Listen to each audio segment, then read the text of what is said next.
चलिए प्रारंभ करते हैं। ओम सदाशिव समारंभाम श्री शंकराचार्य मध्यमाम अस्मदाचार्य पर्यंताम वंदे गुरु परंपराम। वाक्यकारं वररुचिं भाष्यकारं पतंजलिं पाणिनिं सूत्रकारं च प्रणतोऽस्मि मुनित्रयम्। सर्वेभ्यो नमो नमः। आज हम अच संधि के अंतिम पड़ाव पर हैं, जिसमें कल हम आपको जो सूत्र पढ़ाए वह सूत्र था एक वो सवर्णे साकल्यस्य ह्रस्वश्च। उस सूत्र के द्वारा पदांत एक को ह्रस्व किया जाता था और असवर्ण अच के परे रहते किया जाता था। उस सूत्र में पदांत शब्द आया था और वहां पर आपने कल गौर्यव अंतिम में पदांता ही किम गौर्यव इस उदाहरण को कल पढ़ा था।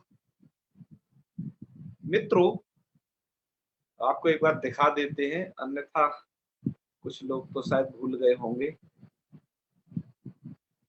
इतनी जल्दी वैसे भूलना नहीं है आप लोगों को, फिर भी मैं ये मान के चलता हूं कि कदाचित कोई भूला हो तो वो भूला रह ना पाए। एक बार देख लीजिए, आपने जो कल पढ़ा था उस कड़ी से द्वारा से जुड़ जाइए।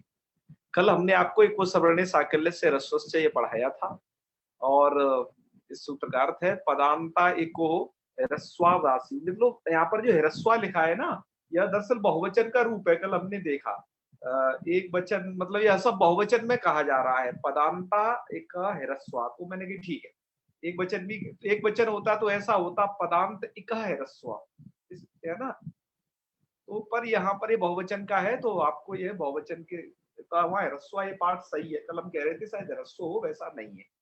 चलिए, फिर हमने आपको लास्ट में ये बताया था कि ये गौरी औ कैसे बना, क्योंकि यहाँ पर यह जो ईकार है पदांत में नहीं है, तो पदांत एक कोई यह सूत्र ह्रस्व करता है। तो एक गौर्य उदाहरण कैसे बन गया था, ई को या करके एक से एक गौर्य उदाहरण बन गया था। ठीक है जी। अब इसी आप पढ़ रहे हो, ध्यान रखना, एको सवर्णे साकल्य से ह्रस्वश्च को पढ़ रहे हो, अर्थात आप ह्रस्व समुचित प्रकृति भाव पढ़ रहे हो। कौन सा प्रकृति भाव? जिसमें ह्रस्व है, इस प्रकार का प्रकृति भाव पढ़ रहे हो जी। तो अब उसी में क्या है, जब गौर्यव इस कंडीशन में एक इस प्रकृति भाव के अंदर ही कुछ एक अन्य चीज, मतलब ये तो प्रकृति भाव नहीं है, यहाँ तो ऋण संधि हुई है, लेकिन इस प्रसंग में एक सूत्र उद्धृत किया गया। जैसे आपने जैसे ध्यान दिया हो, जैसे आपने जब यण संधि पढ़ी थी तो यण संधि के प्रसंग में एक द्वित्व विधायक सूत्र अनचीचा उद्धृत किया गया था। ठीक उसी तरीके से यहाँ पर भी एक द्वित्व विधायक सूत्र दिया गया है, जो वह सूत्र है आपका अचोराभ्याम द्वय। आप इसे अनचीचा का भाई माने, बड़ा वाला, ठीक है ना। ठीक, यह मतलब वो जो कार्य करता है यह भी द्वित्व करता है, पर थोड़ा कंडीशन अलग है इसकी। वो कंडीशन बस आपको समझनी है जी। और वो लगेगा कहाँ, तो गौर्यव में ही हमें आगे चल के द्वित्व की एक प्रक्रिया बतानी है आपको। ठीक है जी। तो इस सूत्र के पहले अर्थ पर ध्यान दीजिए। सूत्र का अर्थ बनता है अचः पराभ्याम रेफ हकाराभ्याम परस्य यरो द्वेवा स्तः। सूत्र का अर्थ समझते हैं डायरेक्ट संस्कृत के ही माध्यम से। अचः पराभ्याम रेफ हकाराभ्याम, अच से परे रेफ और हकार हो। रेफ और हकार, रेफ मतलब र, हकार मतलब ह जी जी। तो क्या होता है, यरस्य परस्य यरो द्वेवास्तः, उससे परे यर हो, उससे परे क्या हो, यर, केवल यर। यर क्या है? एक प्रत्याहार है, याद रखना। जब पाणिनि जी ऐसी कोई चीज का नाम ले तो प्रत्याहार होता है जी। तो यर, यर को क्या होता है, द्वेवास्तः, उसको द्वित्व हो जाता है। द्वेवास्तः मतलब वो डबल रोल में आ जाता है, उसे द्वित्व कर देना है आप जी। तो ठीक है, हाँ, यह इसका अर्थ हो गया। और इसका उदाहरण क्या है, इस प्रकार का दो यकार वाला गौर्यव। कल आपने अभी एक य वाला गौर्यव पढ़ा था जिसमें एक य आया था, पर आप इसमें थोड़ा ध्यान दे रहे हैं, दो य आ गए हैं बीच में, तो मतलब इस सूत्र द्वारा है द्वित्व हुआ है। ठीक है, एक बार डायग्राम के द्वारा समझ लेते हैं कि क्या है। देखो कंडीशन ये है कि अच होना चाहिए पहले, अच से परे बीच में होने चाहिए रेफ और हकार, बीच में रेफ हकार में से मतलब कोई एक, मैंने ऑब्लिक लगाया है इसलिए, ऐसा नहीं कि दोनों ही इकट्ठे हों, इनमें से कोई एक वर्ण बीच में होना चाहिए। जी ठीक है, जी उससे परे रेफ और हकार हो, उससे परे यदि यर होगा, यर एक प्रत्याहार है, आप शायद प्रत्याहार बनाना न भूले हो तो आपको याद होगा सब कुछ को प्रक्रिया। जी जी जी तो यार में क्या क्या आता है, तो उसको क्या कर देना है, द्वित्व कर देना है। द्वित्व का मतलब उसको दो कर देना है, ठीक है, आप उसके स्थान पर द्वित्व लिख मत देना कहीं है, जी आर्यभट्ट के यहाँ से दो कर देना है। जी हाँ जी, क्या कह रहे थे? सर आर्यभट्ट के यहाँ से उधर 70 तक बनेगा ना ये तो 70 हाँ, के आर्यभट्ट के या से लेकर के 70 अरे संदीप जी, आपको मंगलाचरण करना था भाई, एक एक दिन आप मंगलाचरण करिए थोड़ा सा। गुरुदेव, हमारी हाँ, वाणी इतनी मधुर नहीं है कि अब आपके सामने उसको प्रस्तुत कर सके। नहीं नहीं, देखो परसों सुनिए, कल तो प्रतिपदा है, कोई बात नहीं, और किन्हीं के मत में आज भी अमावस्या और प्रतिपदा एक हो गई है, और कुछ पंचांगों में कल है, तो चूंकि हम कल मनाएंगे, परसों हलसंधि का प्रारंभ होगा, तो आप समय से आ जाइएगा, आपसे मंगलाचरण करवाना है हमें, सब लोग सुनने को उत्सुक हैं तुम्हारे अरे स्वरों को। गुरुदेव, ठीक भैया, है, मंगलाचरण मधुर है, वो मायने रखता है। हाँ, मंगलाचरण होना चाहिए, वो कैसा भी हो। देखो, भगवान ने हर एक प्राणी को एक खूबी के साथ बनाया है, वो उसी में पाई जाती है, और जगह नहीं मिलेगी, याद रखना। सही तो बात है आचार्य जी। हाँ, इसलिए कोई भी आदमी ऐसा नहीं है कि बेकार हो, भगवान की कोई कृति बेकार नहीं है, हर कृति आचार्य जी के तो अंदर कुछ न कुछ ऐसी चीज है जो उसे यूनिक बनाती है। मंगलाचरण में आप जो बोलते हो वही करना है कि और भी कोई ले सकते हैं? अरे आप जो मन करे सो बोल देना, ठीक है। जी, हाँ हाँ, बिल्कुल, प्रयास आपको करेंगे आचार्य जी, आपको प्रयास करेंगे हाँ, जैसा भी होगा। बिल्कुल, आपको कोई चिंता नहीं करनी, ठीक है, हैं? जी जी चलिए हम आचार्य आगे जी। बढ़ते हैं, तो उसको यर्कुदित्व कर देना है। तो चलिए, क्या हम देखते हैं क्या एक गौर यऊ इस प्रयोग में क्या वो सब कंडीशन घट रही है, तो चलो आओ वो करते हैं, कल आपको पढ़ा दिया था, फिर एक बार देख लो। गौरी प्लस यऊ औ और यण और ई को या कर लिया, तो दूसरी कंडीशन बन गई है, दूसरी वाली गौर या औ, है ना। अब इसी कंडीशन में आपको क्या देखना है, यहाँ जब यण कर लिया, तो यण करने के बाद आपको चोराभ्याम द्वय लगाना है। सूत्र क्या कहता है, अच से परी रेफ या हकार हो, तो यस, यहाँ है औ, औ के बाद है रेफ, मतलब ये र है, ठीक है, अच से परे रेफ मिल गया, कोई एक होना चाहिए, र या हम में से कोई एक। उससे परे क्या हो, यर हो, तो भैया यर में सबसे पहले नंबर पर तो यही आ जाता है, तो यर तो है ही।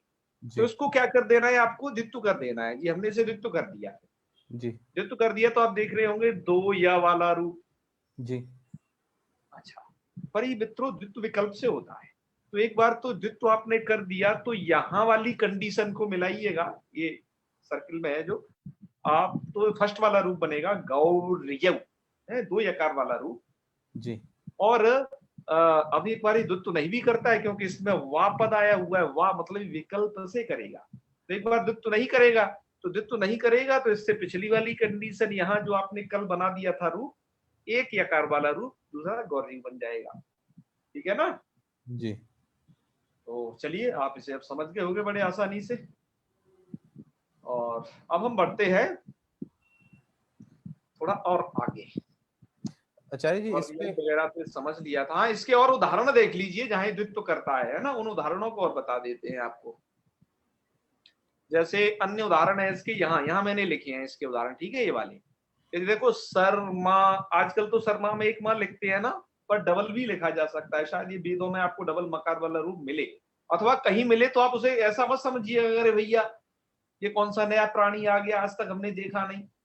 आपको तब ये समझना है कि यहाँ चोर अभ्यम द्वेषित हो गया है, क्योंकि सरमा में क्या स्थिति है, आपको ध्यान देना है कि स है और स के बाद है र, है ना, और उसके बाद आ जाता है माँ, तो अच, अच से सॉरी क्या कहता है, हाँ, अच से परे रेफ या आकार, अच हो गया सा में अ, और उससे परे रेफ, रेफ हो गया र, सरमा का र, तो उसको क्या हो जाता है, अच से परे रेफ आकार, उससे परे यर हो गया माँ, इसलिए माँ को दुत्त हो जाएगा, इसलिए आप देख रहे होगे डबल मकार वाला। जी ठीक है, एक बार देख लेना, वर्णों को आप समझ गए हो। अब आपकी तरह, अब आपको ये वाली जो प्रक्रिया है ना, ये हम बच्चों की तरह बताते हैं बहुत, अब आप इससे थोड़ा ऊपर उठना शुरू कर दीजिए, अब आप डायरेक्ट थोड़ा इस तरीके से भी समझ लिया करिए, है ना। जी हाँ, धीरे धीरे हम इस परिस्थिति को भी त्याग देंगे और भी विशेष चीजों में फिर आगे बढ़ेंगे। अच्छा, ऐसे ही कर्ता है, कर्ता में आपने क्या देखा होगा, इन दोनों कर्ता में कोई अंतर है क्या? चलो मैं पूछता हूं, ये जो है किससे, प्रदीप। अब ये प्रदीप बरथरे जी, इन दोनों कर्ता में कुछ अंतर नजर आ रहा है? हाँ गुरु जी आ रहा है क्या कि अंतर है? पहले में तकार ये है, इसमें दुत्त हो गया तो इसमें डबल ता हो गया, बड़ा हो गया गुरु जी, दीर्घ हो गया। अरे दीर्घता मत कहो, ये कहो दो ता हो गए। दुत्त हो गया, उसको दीर्घ नहीं दुत्त हो गया गुरु जी, अचोराभ्याम द्वय से। अरे वाह, तुम इसे समझ पा रहे हो, पकड़ पा रहे हो, है? चलो मैंने जी मैंने तुमसे थोड़ा गलत पूछ दिया, किसी नए व्यक्ति से पूछना चाहिए जो इस अंतर को बिल्कुल समझते नहीं। डबल ता कैसे जुड़ा जाता है, यह नए जो हिंदी वाले होते हैं उनको बहुत थोड़ा कम समझ में आता है। अगर हिंदी वाले जो करता वो ऐसे ही लिखा करते हैं। जी जी जी, इला पारिक जी।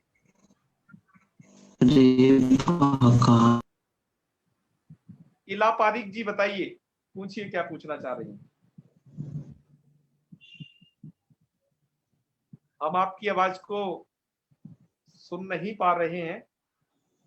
कोई बात नहीं, यदि कोई प्रश्न हो, आपकी आवाज नहीं आ रही हो तो हमें आप मैसेज भी कर सकती हैं, हम उसे पढ़ करके जवाब दे दें। क्या हुआ? आचार्य आचार्य हाँ जी, जी, हाँ जी। सुना इसमें जो एक कर्ता लिखा है, ये हाँ हाँ, ये इसमें जो रा है उससे परे यर है, ये ता, ता, तो ये यर में आता है, खप चटक चटता में ता भी आता है उधर यर तक, हाँ हाँ आता है।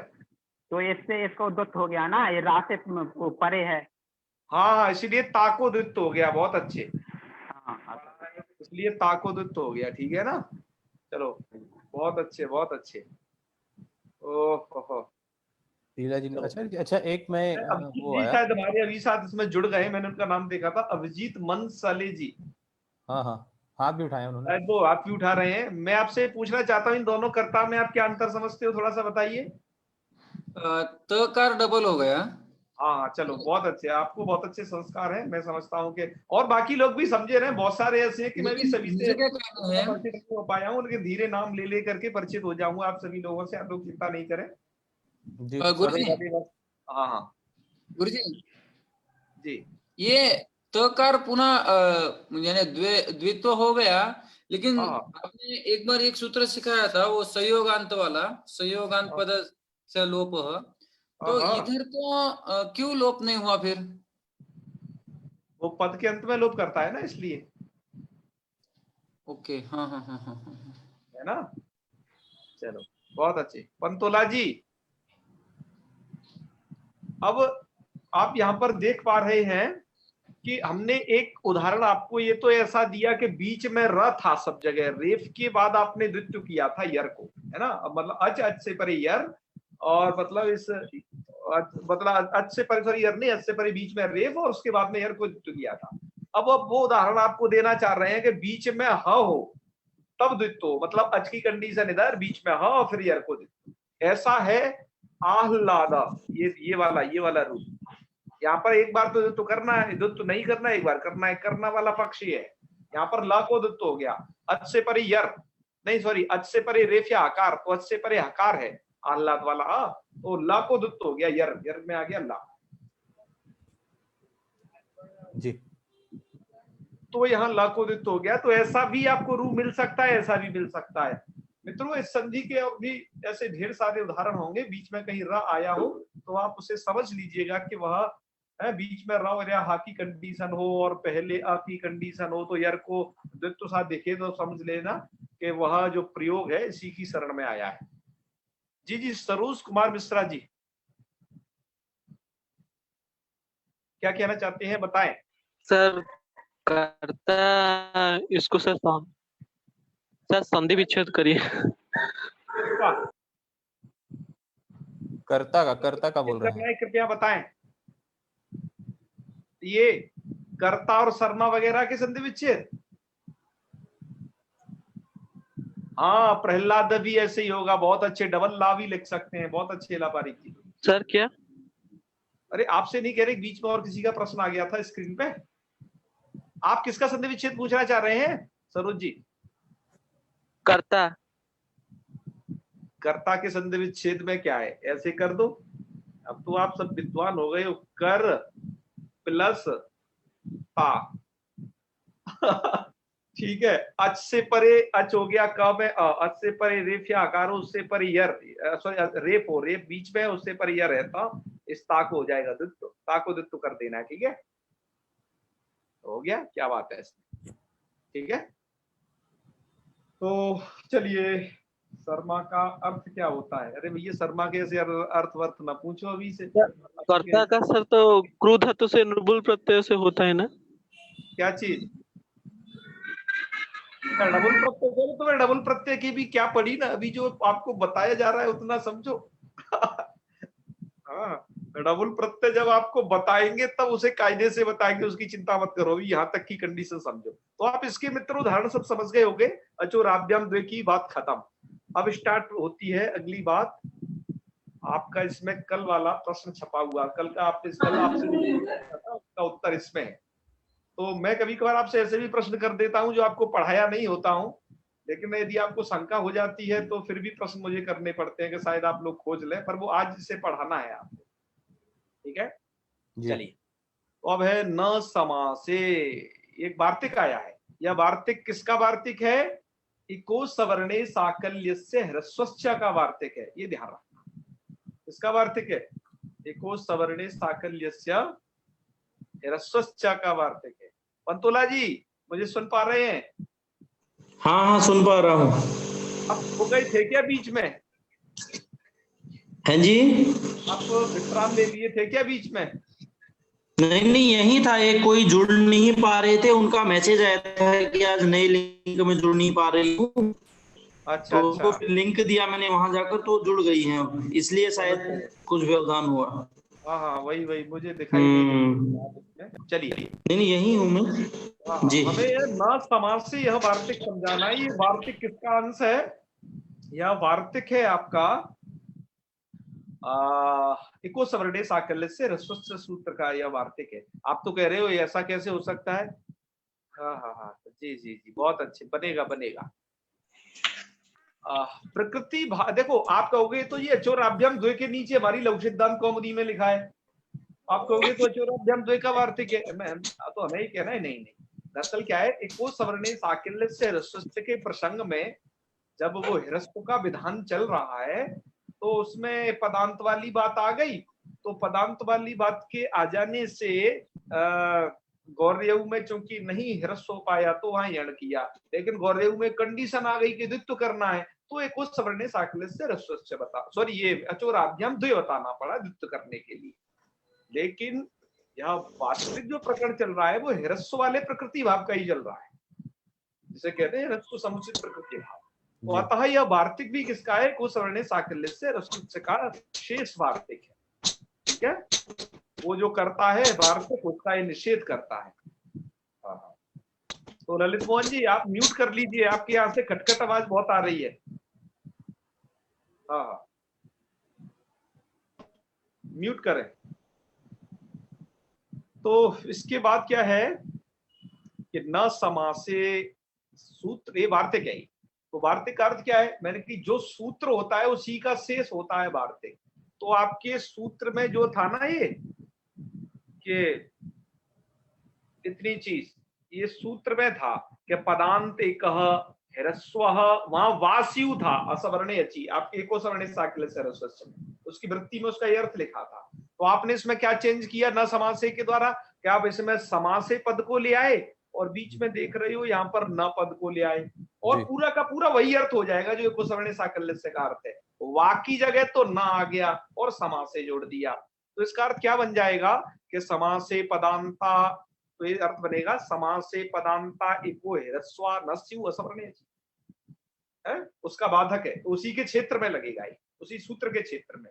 तो इस सूत्र का, इस वार्तिक का अर्थ ये हो जाएगा कि समास में पदांता इका ह्रस्वा नसु, पदांत एक ह्रस्व नहीं होते समास में। कब? असवर्णे अची, जब असवर्ण अच परे रहे तब। तो असवर्णे अची वो उसकी भी शर्ती सूत्र की, इसकी भी है वही से।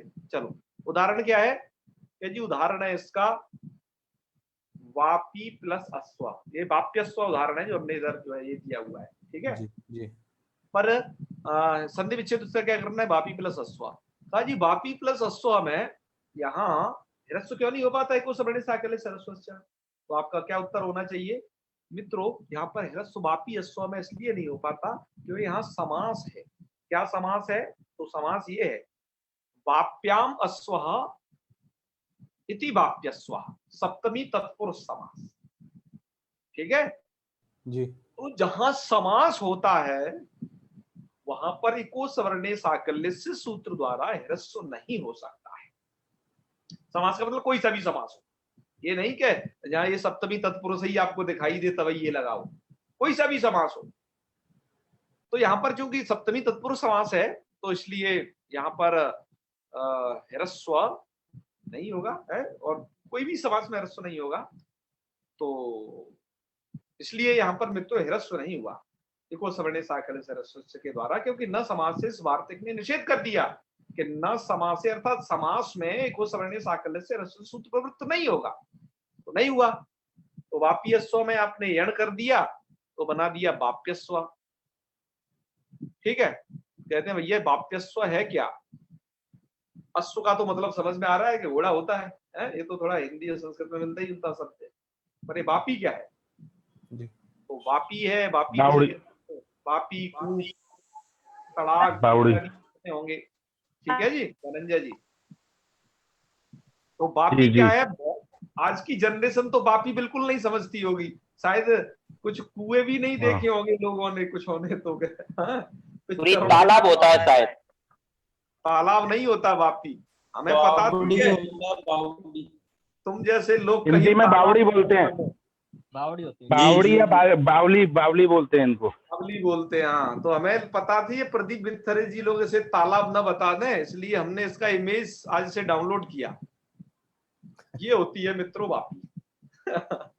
वापी क्या होती है? एक सीढ़ी नुमा कुआं होता है, आप ये समझिएगा, मतलब वो होता कुआं जैसा है पर कुआं नहीं होता है, उसमें सीढ़ी नुमा कुआं होता है। मैंने लखनऊ में देखी थी वापी, क्या है वो, इमामबाड़े में थी। हाँ इमामबाड़े में है वापी। जी जी। और ये राजस्थान की किसी वापी का चित्र है जो हमने लिया हुआ है। बहुत सुंदर चित्र आप देख है। सकते हो कि इसमें जो कुएं में, इसमें अंतर क्या होता है? कुएं में आप उतर के पानी नहीं पी सकते हो, कुएं में कुछ बाल्टी फंसानी पड़ेगी तब पानी पी पाओगे, लेकिन इसमें आप क्या कर सकते हो, उतर के जाओ और पानी पी के ऊपर आ जाओ। इसीलिए वाप्याम अश्व जो प्रयोग है, मतलब वापी में घोड़ा, मतलब पानी यानी पीने गया होगा ना घोड़ा, तो वाप्याम अश्व इति वाप्यस्व। तो वाप्यस्व का मतलब हुआ वापी में घोड़ा, वापी मतलब बावली। और मित्रों आपको पता हो कि धर्मशास्त्रों में जो वापी है उसके लिए बताया गया है 10 कूप समा वापी, 10 कुएं जो होते हैं उनसे भी ज्यादा पुण्य एक वापी का मिलता है ना। 10 कूप समा वापी, 10 वापी समा पुत्र, ऐसा करके है ना। 10 वापी समुद्र में है द्रुमा। हाँ बहुत अच्छे, द्रुमा मतलब, और 10 वापी से भी ज्यादा पुण्य है आपको द्रुम। द्रुम मतलब पेड़ लगा, नहीं द्रुम तो बाद में आता है शायद। तो 10 ये तो ऐसे 10 पुत्र समा धूम्र। हाँ 10 पुत्रों के समान हाँ, है जी। नहीं द्रुम। 10 पुत्र समो द्रुमः, दशवापी समो हृदः, 10 कूप समा वापी, 10 कूप समो वापी, 10 पुत्र समो द्रुमः, दशवापी ऐसा समो है। हृदः, दशवापी समो हृदः। हृदय। हाँ इस प्रकार के हैं कुछ, चलो उन्हें देख लेना। ये श्लोक है तो उसमें वापी शब्द आया है, ठीक दश है ना। हृदय समो पुत्रः, दश पुत्र समो द्रुमः इति पूर्णः। बहुत अच्छे बहुत अच्छे। किन्होंने श्लोक पूरा किया? अपना नाम बताइए। जयदीप जी आपने? जयदीप, हाँ जी हाँ जी। चलो बहुत अच्छे। जयदीप जी हमारे बहुत लगे रहते हैं, हम इनसे जब कोई प्रश्न पूछ दिया जाता है ना जिसका उत्तर हम यहाँ नहीं दे, आप लोगों पर आश्रित कर दे, तो जयदीप जी बड़े बेचैन हो जाते हैं। हमें यह बहुत अच्छा लगता है, पढ़ाई के प्रति इतना प्यार इनका, यह जो बेचैनी दर्शाती है कि आप की शास्त्र में बहुत अच्छी गति है। बहुत अच्छे जयदीप जी, धन्यवाद धन्यवाद गुरुजी। तो हम पढ़ रहे थे उसी पर फिर वापस से आते हैं, क्योंकि वापी को समझाना था, नहीं तो प्रदीप बिथरे जी कुछ भी कह के बहला देंगे किसी को, कैसे कहते हैं वापी। तो चलो अब वाप्यस्व समझ के होंगे। अब है आपका दूसरे उदाहरण जो हमने आपको कल बताने थे। गुरुजी वापी अश्वा से ही वो जैसे कि ये सिद्ध हो रहा है, पता चल रहा है कि ये घोड़ा तालाब में या इसमें स्थित है बारी में, तो इधर विकल्प क्यों किया, वार्तिक क्यों आया गुरु? वार्तिक विकल्प क्या कर रहा है भाई? वार्तिक तो ये कह रहा है कि यहाँ पर ह्रस्व नहीं हो, वापी अश्व में को सवर्णे साकल्य से ह्रस्व प्राप्त है, ठीक है ना, और वो ह्रस्व नहीं हो इसलिए न समाज से वार्तिक आया, और जब ह्रस्व नहीं हुआ तो क्या कर दिया? यण कर दिया। अच्छा, यण कर दिया है। यहाँ पर देखो आप ये कोई देख पा रहे होगे इसमें ठीक से, है ना। चलिए और उदाहरण क्या हो सकते हैं? अन्य उदाहरण तो जो कल आप अटके थे जहां पर, ये वाले उदाहरण न समासे के हैं, ध्यान रखना। ये उदाहरण किसके हैं? न समासे के उदाहरण है, सूत्र के उदाहरण है। तो न समास में क्या? सुधी उपास्य, सुधी उपास्य में भी को सवर्णे साकल्य से ह्रस्व से लगना चाहिए था, लेकिन वार्तिक कर देगा निषेध के समास में पदांतिक को ह्रस्व नहीं होता है। तो यहाँ पर समास है शुद्धि उपास्य में, तो भैया क्या समास है? और मध्वरी में भी समास है, मधु प्लस हरि। और ये गौरी आत्मज, हाँ बढ़िया बढ़िया, बहुत अच्छी। तो गौरी आत्मज में भी क्या है? समास है। तो समास हो जाने के कारण क्या हुआ है मित्रों, यहाँ पर ह्रस्व होना चाहिए था, लेकिन हुआ नहीं, बल्कि यणादेश ही हो गया है इन सब जगह, आपने देखा होगा। तो आप कहोगे कि समास पहचानेंगे कैसे? क्यों वैष्णवी जी, समास कैसे पहचानेंगे कि यहाँ समास है? तो समास पहचानने का तरीका क्या है? समास पढ़ना पड़ेगा। हाँ, समास पढ़ना पड़ेगा, है ना। अरे बाप रे, आज सही उत्तर दिया। अब मुझे लगता आप कहीं पूछ रहे थे आज मुझसे, इसलिए मैंने ही पूछ लिया। नहीं सर। पहचानेंगे कैसे? तो आपको फिर भी कुछ एक बता देते हैं कि समास देखो क्या होता है, दो पदों का होता है। अच्छा, सुबंत और तिगंत के कभी समास नहीं होते हैं आपके लोक में। सुबंत और तिगंत के मतलब एक जगह तो जैसे मैं आपको सुबंत और तिगंत का वही उदाहरण देता हूं, उनका कभी समास नहीं होता। जैसे राम है एक सुबंत पद, और दूसरा पद है एक गच्छति। अब ये दो पद है, इसमें एक सुबंत है और एक तिगंत है, मतलब एक तो एक क्रियापद है गच्छति और एक राम है, ये सुबंत पद है। ऐसे पदों का समास नहीं होता है, ठीक है, ये आप थोड़ा ध्यान रखना। तो इसीलिए जहां समास होगा, जहां पर जैसे शुद्धि उपास्य में समास है, और वो समास क्या है? क्या समास है? नहीं, कुंभम करोति में वह तो उपपद समास है ना, वो क्री के साथ समास हुआ है। शुद्धि उपास्य में क्या है कि यहाँ पर समास हुआ है क्या? सुधी भी उपास्य। सुधी भी मतलब सुंदर बुद्धि है जिनकी, उनके द्वारा उपासनीय है। कौन है? भगवान विष्णु। मध्वरी, मध्वरी का मतलब है मधोहो अरि। मधु नाम का एक दैत्य था, उसके अरि, उसके जो शत्रु है, तो मध्वरी है। तो समास का मतलब वहां पर बीच में एक विभक्ति होती है, पहले वो लोप हो जाती है, तो वहां पर दो पद मिल जाते हैं। ये बात और समास प्रकरण में और आपको बताएंगे। तो अभी आप तो इस बात को श्रद्धा भक्ति पूर्वक मानिएगा कि समास जहां होगा, आपको एक बार चेक कर लेना है कि जहां समास होगा वहां पर पदांतिक को ह्रस्व नहीं होता। ये आपने उसके उदाहरण देखे। आइए अब बढ़ते हैं हम अंतिम स्लाइड की तरफ, और वह है ये। अब आपको अंतिम सूत्र पढ़ना है इसका। रित्या कहा, रित्या कहा सूत्र का क्या छेद है? जी जी जी, रित्या का छेद क्या है? रिति प्लस अका। अब तो आप कर दिया करोगे ना विच्छेद क्या है? संधि हो रखी है। कौन सी संधि है यहाँ पर सूर्यकांत जी? रिति प्लस अका, यण संधि। हाँ, बहुत अच्छे। अरे आप बीच में मत बताया करो, जब किसी का नाम लेके पूछा जाए तब उसी को बताना है, ठीक है ना। हाँ, याद रखना। तो शायद नाम बदल लिया उन्होंने अपना, सूर्यकांत। हाँ, तुम दोनों लोगों को क्या है कि ये ध्यान रखना है कि जिनका नाम भी एक जैसा है और काम भी एक जैसा है और स्वरूप भी एक जैसा है, ऐसे संदीप और प्रदीप हमेशा याद रखें कि आप जब नाम लेकर के प्रश्न किया जाए तो आपको उत्तर नहीं देना है बिल्कुल भी। तो चलिए खैर, रित्यकः सूत्र का क्या अर्थ है? ऋति परे पदांता अकह प्रागवद्वा। ऋति परे मतलब जब ऋति, ये तपरकरण है, अर्थात जहां रित परे हो, रित मतलब ह्रस्व रेखा, तो क्या होता है? पदांता अकह अर्थात पदांत अक को प्राकवद्वा। प्राक मतलब पहले की तरह, वत प्राकवत, वत लगा दिया, वत मतलब तरह, तो प्राक मतलब पहले की तरह, प्राक मतलब पहले, वत माने तरह, तो प्राकवत अर्थात पहले की तरह हो जाता है। यह क्या हो जाता है? पहले की तरह। वो वा मतलब वो कार्य विकल्प से हो जाता है प्राकवत, तो यह क्या पहले की तरह हो जाता है?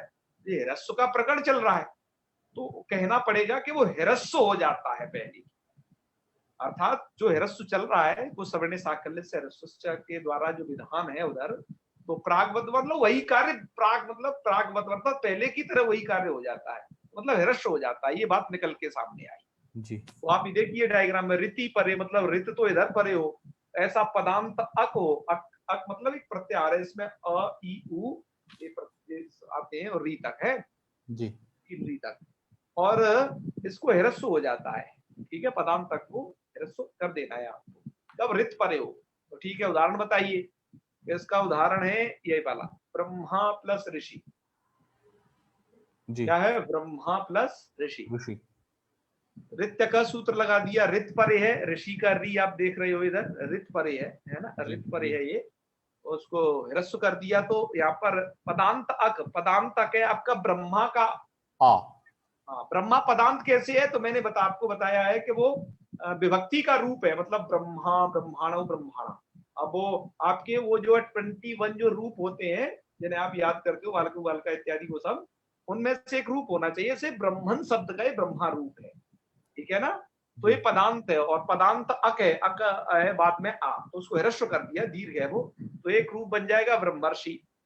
ठीक है जी, और ठीक है, अब एक चूंकि वाह, प्रागवत वाह इसमें आया था, मतलब वो विकल्प से करता है, तो एक बार जब ये नहीं करेगा, अर्थात क्या नहीं करेगा?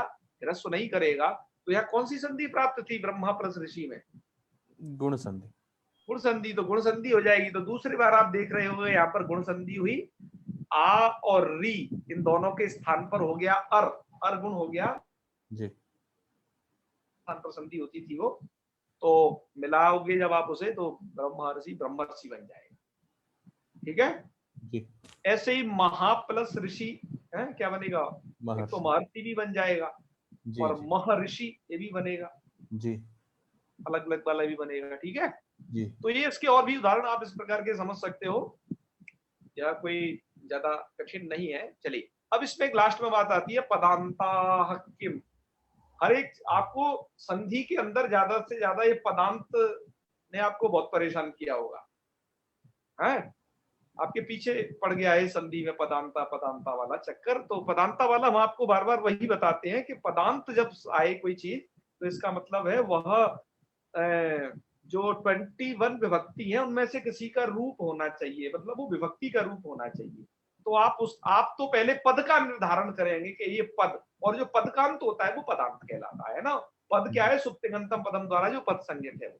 जी, अब आपको बार बार बता चुके हैं, शायद आप समझ गए होंगे। तो पदांत कहने का मतलब है, इस सूत्र में पदांत ग्रहण क्यों कर रहे हो, इस पर क्वेश्चन वाचक है। पदांत मत करो, ऐसा करो ना रित के परे रहते जब री परे हो, तो कैसा भी अक हो, वो कैसा भी अक हो, चाहे वो पदांत का हर किसी को क्या हो जाए? ह्रस्व हो जाए, तो भैया दिक्कत आ जाएगी। कहाँ?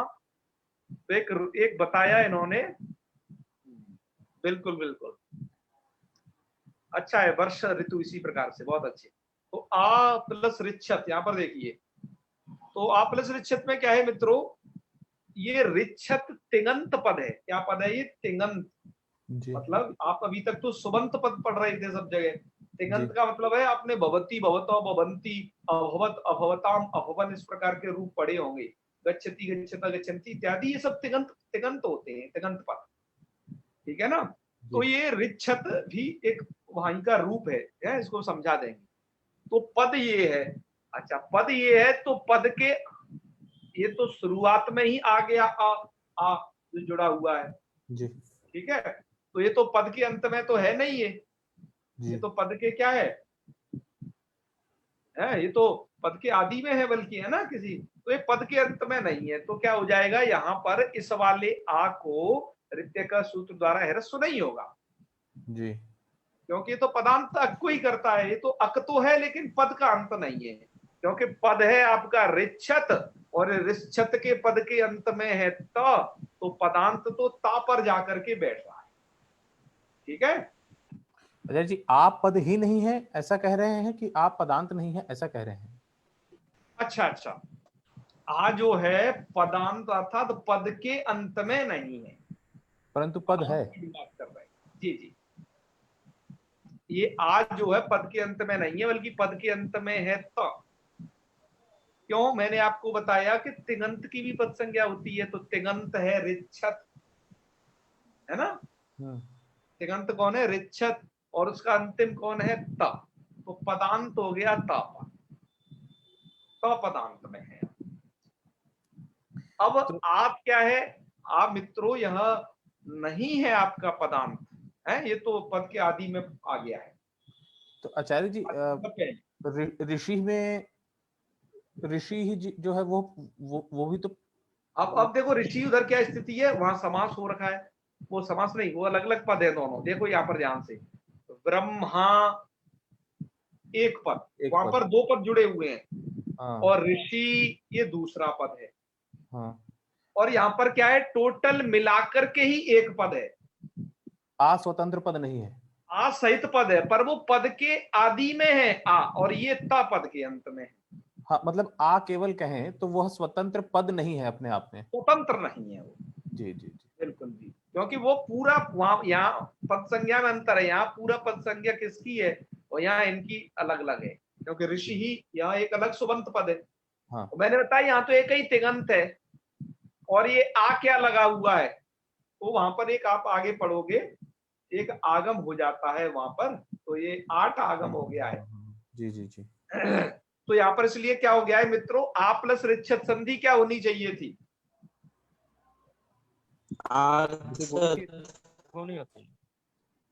गुण संधि होनी चाहिए थी ना सूर्यकांत जी। जी, यहाँ गुण संधि होनी चाहिए थी, पर गुण संधि हुई नहीं।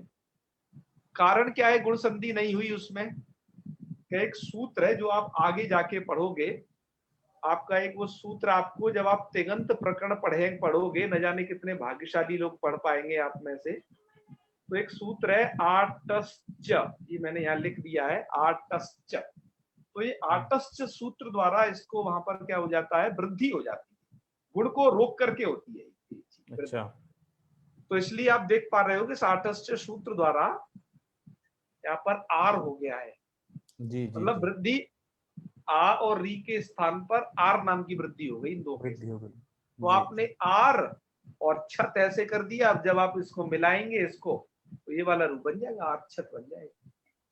ठीक है गुरुजी, इसमें च कैसे गायब हो गया? हाँ वही आधा च कहाँ चले गया? क्या क्या कह रहे हो, क्या आधा च, अरे हाँ च इसमें से भाग छूट गया है। आप इसमें च है ना, उसको थोड़ा जोड़ लीजिएगा, ये च मिसप्रिंट हो गया है। ठीक है जी जी, हाँ, इसमें चा को जोड़ दीजिएगा तो आर छत ऐसा बन जाएगा। ठीक है जी, हाँ, चलिए बहुत अच्छे। तो यह अच संधि, आज अच संधि प्रकरण को हमने पढ़ लिया है पूरा। यदि आपकी कोई जिज्ञासा हो तो आप उन्हें कहिए।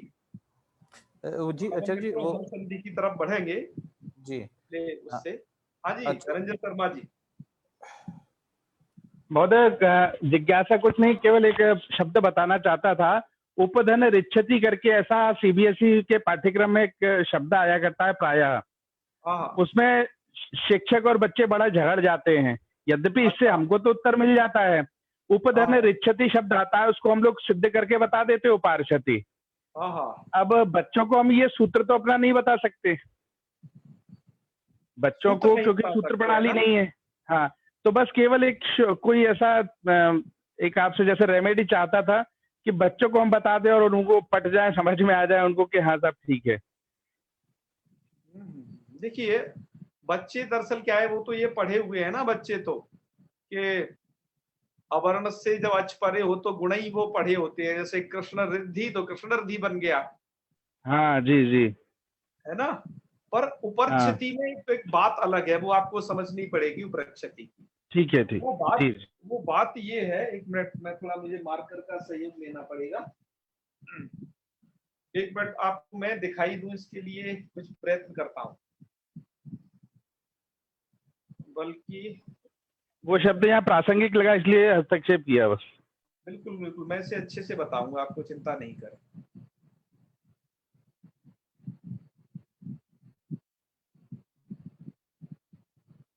अच्छा, मुझे ही होस्ट हो गया हूँ, वो अपने आप को वो नहीं कर सकता, चलिए कोई बात नहीं। अच्छा चलिए, आप मुझे देख पाएंगे, देख, है ना? जी जी जी, दिख रहे हैं आचार्य जी।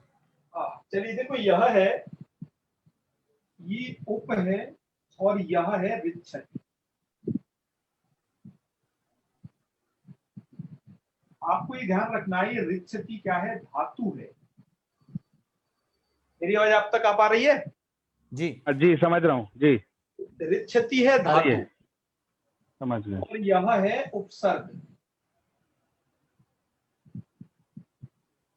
यह क्या है? उपसर्ग। जी, उपसर्ग बच्चे है। जहां पर ऐसी चीज पढ़े होते हैं, जैसे आ के बाद री होता है, जैसे महर्षि, देवर्षि, वहां वो प्रायः जी, गुण जी। समझते हैं। तो उसमें से भी मैं जी। लिख देता हूं, देव प्लस ऋषि। आप बच्चों को क्या समझाएंगे, मैं आपको वो बता रहा हूं। उनसे आपको ये कहना है कि देखो, देव प्लस ऋषि, यहाँ पर ये ऋषि और देव, ये दोनों शब्द है, इसमें से ना कोई एक उपसर्ग है, ना यह मतलब धातु है, बल्कि यहाँ तो यह एक उपसर्ग है और एक धातु है। तो जब साधारण शब्द हो, साधारण शब्द में तो आप गुण करें, जी जी जी, जब उपसर्ग और धातु के बीच की बात आ जाए, ठीक ठीक ठीक, ठीक है ना? तो ठीक है, ठीक क्या है। करना है उसको? वृद्धि है? वृद्धि हो जाएगा जी। हाँ, तो सूत्र तो आपको याद होगा ना, जो सूत्र के द्वारा करते थे हम, उपसर्गाद ऋतौ धातु, उपसर्गाद धृति धातु। जी, उपसर्गाद ऋतु, अवर्णांत उपसर्ग हो, उपसर्ग भी अवर्ण अंत वाला हो, इसके अंत में अवर्ण। जी जी, अवर्णांत उपसर्ग से धातु भी ऋकार आदि हो, उसमें री आना चाहिए धातु। जी जी जी जी, तो तब वो कंडीशन बनती है इसकी। जी जी, उसमें से उपसर्ग एक धातु हो, तब वहां पर ये विशेष नियम साधारण नियम को बांधेगा। कहने का मतलब, अब आपको देवर्षि है, हर जगह वैसा ही थोड़ी ना करना है। जी जी जी, सही है। अब आपको उस कंडीशन में क्या करना है? वृद्धि करनी है। जी जी, धन्यवाद। ठीक है ना? ऐसे कुछ बताइएगा, उपसर्ग और धातु का है ये, इसलिए इसमें अंतर पड़ेगा, और वो साधारण शब्द थे। जी जी, धन्यवाद धन्यवाद। चलिए चलिए, बहुत अच्छे।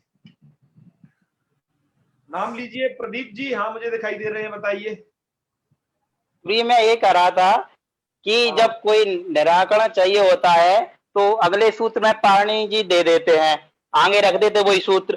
पर यहाँ गुरुजी, यदि आपको ह्रस्व करना है तो तिगंत का सूत्र क्यों ले लिया? वो तिगंत का यहीं रख देते। आप कहते, ये देखो, ऐसा है ना कि पाणिनि जी तो पूरा व्याकरण पढ़े हुए हैं, वो तो कहीं का कहीं पटक सकते हैं, और लोग नहीं पढ़े ना। हाँ, पर यहाँ पर पदांत को समझाना था, इसलिए उन्होंने आर्तस्य इत्यादि वो जो सूत्र था आपको बताया था अभी आर्छत की सिद्धि में, वो बता दिया। और लोग नहीं पढ़े हो तो कोई बात नहीं, एक बार उसे पढ़ के इसे दोबारा से फिर पढ़ लेना, और अच्छे से क्लियर हो जाएगा। अब बहुत जगह ये आती ना बात की, आप कहते भक्ति श्रद्धा पूर्वक मान लीजिए, तो अब इसमें कब तक वाले गुरु जी क्या भी होता कि वो सूत्र यहीं रख देते तो क्या दिक्कत थी? तो भक्ति श्रद्धा पूर्वक बात आपको एक तो पदांत में मैंने कही है। देखो, मैं आपको स्थल गिना देता हूँ जहां जहां मैंने कही है, जिसकी जरूरत है वास्तव में। एक तो पदांत मैंने हालांकि समझा दिया है, फिर भी न समझ में आए तो मैंने कहा, एक तो पदांत को कहा है जी। दूसरी चीज मैंने आपको कोई धातु आई होगी, क्योंकि धातु प्रकरण अभी आपने पढ़ा नहीं, तो धातु प्रकरण के लिए कहा है, ठीक है। तीसरा मैंने आपको जो कहा है वो अव्यय प्रकरण का एक चैप्टर आया था, कुछ अव्यय निपात इत्यादि जो आए थे, हालांकि मैंने आगे वो दिखा दिए थे, फिर भी इस बात को कहा था। और जहां कहीं समास आता है, चौथी चीज है समास। तो इस जगह पर मैं कहता हूं कि इसको आप अभी समझ लीजिए यहाँ के अनुसार, आगे तो हम उसे समझाएंगे बृहद रूप से। क्योंकि बात क्या है? बात ये है कि संधि की जो कंडीशन बनती है वो सुबंतों में तिगंतों में ही बनती है। संधि तो अभी आपको हम वहीं से उदाहरण ले करके पढ़ा रहे हैं, सुबंतों की और तिगंतों के उदाहरण ले करके पढ़ा रहे हैं। इसकी कंडीशन बनेगी उधर ही, तो इधर हम तभी छोटा मोटा मोटी समझा करके उधर के रूपों की सिद्धि के लिए जब आगे जाएंगे तो उन्हें और वहां ढंग से समझ पाएंगे। इसलिए हम कह देते हैं कि प्रकरण एक दूसरे, पूरा जो संस्कृत है वो एक दूसरे के आश्रित है। एक चीज समझने के लिए दूसरे की अपेक्षा, ये नहीं कि एक ही जगह सब कुछ हो जाए पूरा का पूरा, ऐसा नहीं। मेरा संधि प्रकरण में ही आपको हम समास पढ़ा डाल लें, कारक पढ़ा डाल लें, और इसमें आपको तिगंत प्रकरण भी यहाँ समाप्त कर दें, तो इससे एक क्रम बिगड़ जाएगा। ऐसा करने से हम कर तो सकते हैं, पर लघुमती का क्रम नष्ट हो जाएगा। हाँ गुरु जी, यही पूछ रहा था कि फिर यहाँ रख सकते थे ना वो सूत्र, अब वो आगे चले जब तक तो हम लोग भूल ही जाएंगे, मतलब फिर रिपीट हो जाएगा, वो बात अलग है गुरु जी। लेकिन यहाँ फिर याद दिला देंगे, इसको तुम पाठ किया करो ना, तुम्हारा काम क्या है, भूलना थोड़ी ना है।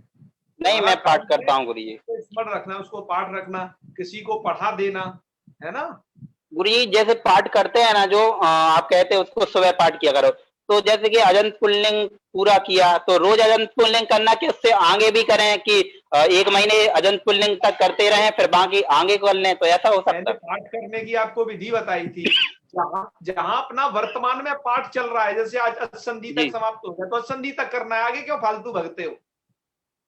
हाँ नहीं, वो अच्छे से रिपीट हो जाएगा ना, ये है तो आगे चल के अभी करेंगे तो ये है। जहां तक पढ़ाया जा रहा है वहां तक करिए। यदि आप पढ़ नहीं सकते हो तो कम से कम सुन लीजिए, आपको ऑडियो भेजा गया था, वीडियो भी भेजा गया था, उन्हें सुन लीजिए एक बार, चलते फिरते घूमते घामते, तब भी काम हो जाएगा। ठीक गुरु जी, धन्यवाद जी। हिला पारिक जी का, हिला पारिक जी। नमो नमः महोदय जी, नमो नमः। मैं ये निवेदन कर रही थी कि क्लास का समय अगर 6:30 वाला पहले की तरह हो जाए तो हम गृहिणियों को बहुत सुविधा हो जाएगी। अभी मैं खाना भी बन रहा है मेरा और मैं क्लास भी अटेंड कर रही हूँ। आप बिल्कुल सही कह रही हूँ, मैं भी चाहती हूँ। भोजन का समय बहुत बढ़िया कह रही है, हमारा भी वही टाइम रहता है। दरअसल क्या है कि कई सारी बातें हैं, आपको बताएं एक बात और, 6 से 7 बजे तक ठीक। एक ऐसा भी प्रमाण मिला कि चत्वारिमानी कर्माणि संध्यायाम परिवर्जयेत्। हालांकि आगे चल के तो क्या होगा कि यह शाम वाली चीज कट जाएगी, 4 चीज सायंकाल में नहीं करनी चाहिए, ऐसा शास्त्र कहता है। हाँ जी, वो सुना है मैंने, वो भी। इसी कारण से हम थोड़ा आगे बढ़ गए थे, बस हल्का सा ही तो आगे बढ़े थे, आधे घंटा, ज्यादा थोड़ी ना। अच्छा। चलो कारण था और कोई नहीं। चलो ठीक है। भोजन मुझे भी बनाना पड़ता है, पर मैं ये सब कर लेता हूँ बहुत आसानी से। चलो ठीक, चलिए आप चिंता नहीं करें। हाँ, हालांकि हम अब 8 से पहले तक समाप्त कर दिया करेंगे, 7:45 तक ही, जिससे आपको और ज्यादा से ज्यादा मौका मिले। हाँ, लास्ट प्रश्न इनका अंकित जी का ले लेते हैं। जी बताइए अंकित जी क्या कह रहे हैं।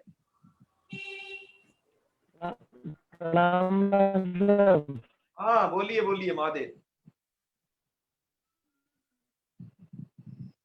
तुम्हारी आवाज साफ नहीं आ रही है, तुम जहाँ रहते हो ना वहाँ नेटवर्क कवरेज अच्छा नहीं है। नेटवर्क इशू बहुत ज्यादा आवाज नहीं आ रही। प्रश्न करके पूछ लेना अपना प्रश्न है, एक बार लिख के पूछ लेना, कोई दिक्कत नहीं है। आपकी आवाज नहीं आ रही है, ठीक है।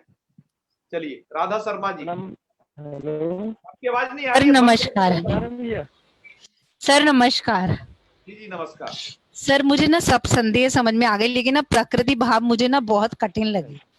ये कठिन नहीं, इसमें तो कुछ करना नहीं होता था। प्रकृति भाव में जैसा करते ऐसा चीज रह जाती थी। प्रकृति भाव में क्या मैटर ज्यादा है, ये समझाना पड़ता है संधि क्यों नहीं हुई है जी। हाँ, इसमें मैटर बहुत ज्यादा, मतलब ये संधि सरल है, इसमें कुछ करना नहीं है, इसकी हमें व्याख्यान ज्यादा करना पड़ा था, आपने देखा होगा, है ना जी महोदय। बस यही कारण है। तो समझ में आ गई। जितना बताया है उतनी ही जगह होता है, इससे ज्यादा होता भी नहीं है, तो आपको इतना भी सेट कर लेना है, तो आपको ये पता चल जाएगा। वो थोड़ी सी कठिनाई मुझे भी, लेकिन वो वीडियो लगा फिर से रिपीट करके 2 से 3 या 4 बार देखने से वो सब क्लियर हो गया था। हाँ हो गया था ना, बिल्कुल। कठिन तो मुझे वो निपात वाला लगा। अरे निपात वाला कोई चीज नहीं है, आप उसे एक बार दोबारा से देखिए। मेरा एक प्रश्न है, मैं हाथ उठा नहीं सकता हूँ को-होस्ट होने के नाते। ये अचोरहाभ्याम द्वे, यह और अनचि च, ये दोनों यदि आएंगे तो अचोरहाभ्याम द्वे जो है वो बलि हो जाएगा, क्योंकि वो केवल र और ह की बात करता है। और वहां पर दोनों का क्षेत्र अलग अलग है। वो तो क्या करता है, अच से परे यर को दित्व करता है, और इसको बीच में क्या होना चाहिए, बीच में र और हा का व्यवधान जरूर होना चाहिए इसके। हाँ हाँ, तो र तो यर में आ ही जाता है ना, पर वो उसको तो फिर बाद में अच परे नहीं चाहिए। हाँ अभी जैसे यहाँ पर ये गौर्य वाले में जो अपन थे, हाँ हाँ, इसमें भी औ के बाद य, तो अच के बाद यर मिला। अच से परे यर मतलब आप कहना चाहते हो रा को दित्व कर सकते हो, हाँ है ना? हाँ, औ के बाद र के बाद य, तो र जो है वो यर में आ गया। हाँ, तो रा को दित्व कर सकते हो, यही कहना चाह रहे थे ना? जी जी जी, उसके बाद अनचि। हाँ हाँ हाँ, लेकिन चूंकि इसका एरिया कम है अचोरहाभ्याम द्वे का, जो आपने उसमें बलि होता है बताया था अपवाद, और उसमें पर मैं आपको एक बात और बता दूं, इसलिए द्वित्व के विषय में जितना भी द्वित्व है वो सब वैकल्पिक है। देखो आपने जैसे अरचीचा देखा हो, वो भी विकल्प है। हाँ हाँ हाँ, अचोरहाभ्याम द्वे देखा हो, ये भी द्वित्व विधि विकल्प है। जी जी जी, अतः जैसा जरूरी नहीं होता कि आपको हर प्रयोग में द्वित्व करना है। ऐसी कंडीशन तो बहुत जगह बनेगी, अनचीचा की बनेगी इसकी, लेकिन जहां आपको द्वित्व दिखाई दे तब वहां समझ लेना है कि हाँ इनमें से इन सूत्रों द्वारा द्वित्व हुआ है। जैसे आपको शर्मा में, लोक में कहीं पर भी डबल मकार दिखाई नहीं देता, हाँ मैं स्वयं यदि दिखाई दे तो आपको ऐसे द्वित्व समझ लेना है। जी जी जी, है जो आपको ये बताया था आपको। जी जी जी, हाँ, तो ये पूरा द्वित्व विकल्प है। ऐसा नहीं कि आपको दो बनानी ही बनानी है, मैं बना के ही रहूंगा। आपको जब वो रूप वैसा मिले तब बनाना है। ये तो प्रक्रिया बता दी जाती है कि ऐसे ऐसे करके दो बन सकते हैं। हाँ हाँ, नहीं मतलब मेरा सवाल प्रश्न ये था कि जैसे यहाँ पर मिला द्वित्व तो मिला यहाँ पर, तो यहाँ पर तो दोनों खासकर गौरियों वाले में तो दोनों लग सकते थे, परंतु दोनों को द्वित्व हो सकता है, रेफ को भी द्वित्व हो सकता है, आपका कहना सच है जी, ठीक है ना। पर वैसा रेफ वाला उदाहरण डबल वाला मिलता नहीं है, मिले तो बनाना है। ये कहने का तात्पर्य है, ऐसा नहीं कि वो बना के ही रखना है आपको। जी जी जी, ठीक है ना जी आचार्य जी। तो जी मनीष जी, मनीष निर्मल जी। गुरुजी क्षमा चाहूंगा, गलती से उठ गया था, मेरा एक प्रश्न था वो मैं समझ गया। अच्छा गुरुजी मेरी एक शंका और है, मैंने पुनः हाथ उठाया है। हाँ हाँ, गुरुजी आप कह रहे थे जो कि जब जो एग्जाम लेंगे आप परीक्षा, तो उसके पहले आपने कहा था एक शॉर्ट वीडियो बनाएंगे पूरी अच संधि की, शायद क्या जैसे संस्कृत गंगा चैनल वो है ना, तो सीटेट वगैरह का होता है, तो वो पूरा जितना पढ़ा है एक शॉर्ट वीडियो बना देते हैं कि ये ऐसा है तो ऐसा कर देना। तो आपने भी कहा था गुरुजी शायद, क्योंकि आप शॉर्ट वीडियो बनाएंगे जल्दी जल्दी बताते जाएंगे पूरी अच संधि का, तो फिर परीक्षा हो तो अच्छा रहेगा, ये कह रहा था मैं, अगर अच्छा लगे तो। अभी हम शॉर्ट अभी बनाने नहीं वाले, अभी तो आप लॉन्ग समझो। ठीक है जी अभी गुरुजी, तो क्या है, आगे के हमें प्रकरण पढ़ाने, हमें हल संधि प्रकरण पढ़ाना है, और भी शॉर्ट वीडियो का कोई मतलब नहीं, यह विस्तार से बता दिया आपको एक बार, तो आप इसे देख लीजिए। शॉर्ट वीडियो फिर एक ही बनेगी, जैसे पूरी अच संधि की एक, संज्ञा प्रकरण की एक, पर वो आगे चल के बनेंगी, अभी नहीं। ठीक गुरुजी, ठीक। हाँ, अभी तो आपको ये टोटल अच्छे से पढ़ा दिया है। शॉर्ट तो देखो, शॉर्ट किनके लिए होता है, संस्कृत गंगा वालों के लिए उनकी दिक्कत है, उनके पास जो अध्येता होते हैं वो टिक मार्क वाले होते हैं, उन्हें परीक्षा पास करनी होती है सिर्फ। और हम आपको बता दें, हमारा उद्देश्य परीक्षा पास के अलावा भी आपको व्याकरण के ऐसे दृढ़ संस्कार, हम शास्त्र के संरक्षण की परंपरा से जुड़े हुए हैं, कि यह जो आप देख रहे होंगे कि व्याकरण का लोप है, हर एक चीज का, एक एक शास्त्र का लोप होता जा रहा है, तो हमारा यह है कि हम हर एक प्रकरण ग्रंथ पर काम कर रहे हैं, और धीरे धीरे और भी प्रकरण ग्रंथ आपके सामने आएंगे, जैसे न्याय का एक तर्क संग्रह आ जाएगा, और ज्योतिष का आ जाएगा, वेदांत और सांख्य के आ जाएंगे। हम प्रकरण ग्रंथों पर काम कर रहे हैं, उनका उद्देश्य अलग है, हमारा उद्देश्य अलग है।